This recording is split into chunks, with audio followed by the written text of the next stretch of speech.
Welcome to This Explainer.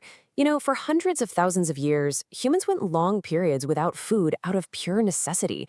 Today, in an age of 24/7 food delivery, we mostly do it by choice. But if we literally strip away all the wellness buzzwords, what actually happens inside your biological machinery if you just stop eating for an entire 24 hours?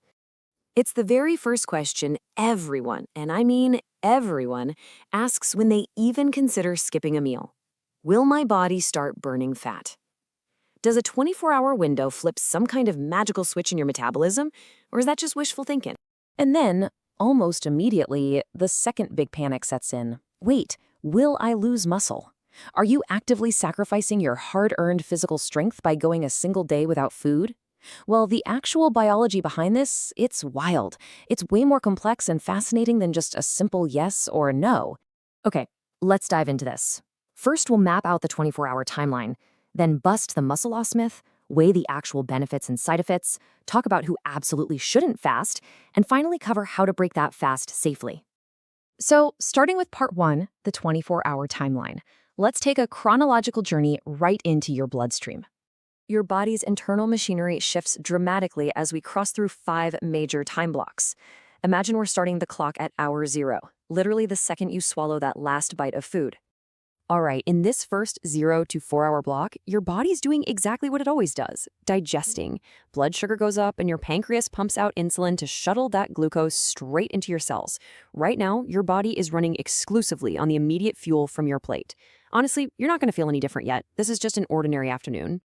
But bump it to the 4 to 8 hour mark, and the shift really begins. Digestion basically grinds to a halt. That initial blood sugar spike normalizes and insulin levels drop off.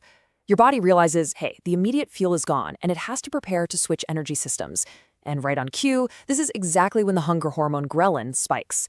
Cue the familiar stomach rumbles, sending signals right to your brain. Now, what's really interesting about this slide is the introduction of a major biological player, glycogen. Between 8 and 12 hours, your liver taps into this stored carbohydrate. Think of it as your body's natural backup generator. It seamlessly steps up to feed your brain and muscles, keeping you functioning perfectly without a single new calorie coming in. It's a pretty brilliant biological safety net, actually. Then we cross that 12 to 16 hour line, and things get really dynamic. Liver glycogen starts running on empty. To survive, your body is forced to pivot, kicking off a process called lipolysis. Basically, your fat cells start dumping fatty acids straight into your bloodstream. You are now officially demonstrating metabolic flexibility, smoothly swapping out the sugar engine for the fat-burning engine.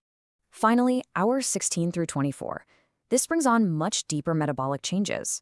Insulin is at rock bottom, fat burning has peaked, and whatever glucose is left is fiercely guarded for the essential organs that need it most. And what's wild here is the human response. Some people get this insane evolutionary surge of mental clarity and focus, while others, well, they just feel completely exhausted and cranky. The biology is universal, but the personal experience is completely all over the map. Moving right along to part 2, the muscle loss myth, fact versus fiction. Let's clear the air on this. The absolute most widespread myth out there is that the very second you run out of food, your body starts cannibalizing its own muscle tissue. Guys, that's just fiction. During a 24-hour window, a healthy body relies entirely on glycogen and stored fat. Think about it from an evolutionary standpoint. Burning your actual muscle for energy this early would be a total survival disaster. Your body is smart. It goes straight for the fat specifically stored for this exact scenario. Which brings us to part 3. Let's look at the two sides of the coin here, the actual benefits and the real side effects. On the positive side, short-term fasting does some pretty incredible stuff. It radically improves your insulin sensitivity. It gives your overworked digestive tract a true, well-deserved resting period. But the most remarkable part, right around this 24-hour mark, studies show the beginnings of a process called autophagy. This is literally where your cells start acting like tiny cleaners, clearing out their own damaged debris to repair themselves. But we've got to balance the perspective here. The side effects are very real. You might get hit with pounding headaches, intense waves of hunger, total fatigue, brain fog, or just serious irritability. If you attempt this, you cannot ignore your body. And the absolute best cheat code for mitigating these side effects? Generous, consistent hydration. Seriously, water is absolutely essential. Now onto part 4, practical safety. Let's talk about who absolutely should not be doing this. So, the crucial point is this: fasting is a biological stressor, and it is definitely not for everyone. If you are pregnant or breastfeeding, a growing teenager, a diabetic on medication, or someone with any history of an eating disorder, this is an absolute red light. Always seek medical advice first. You just can't hack your way around basic medical safety. And finally, part 5, the landing: how to break the fast safely. Okay, so you made it to hour 24. The biggest mistake people make right now is binging on a massive meal.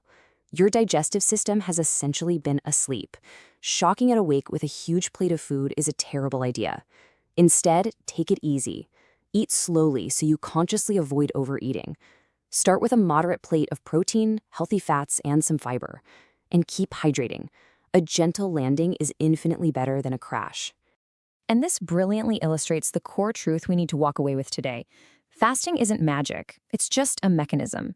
It won't instantly melt body fat or perform some miraculous overnight detox.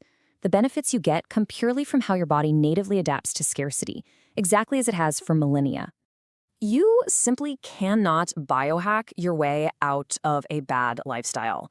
For long-term health, an occasional fast totally pales in comparison to the big 4 pillars: diet quality, daily physical activity, deep sleep, and consistency. Those are the actual habits that move the needle for your health.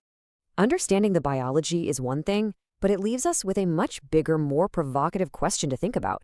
If our human bodies evolved with complex, built-in repair systems that only activate when we stop eating, what is our modern culture of 3 huge meals and constant daily snacking actually costing us? Think about it. Have you ever completed a 24-hour fast? What was it like for you? Keep learning, keep questioning, and I'll see you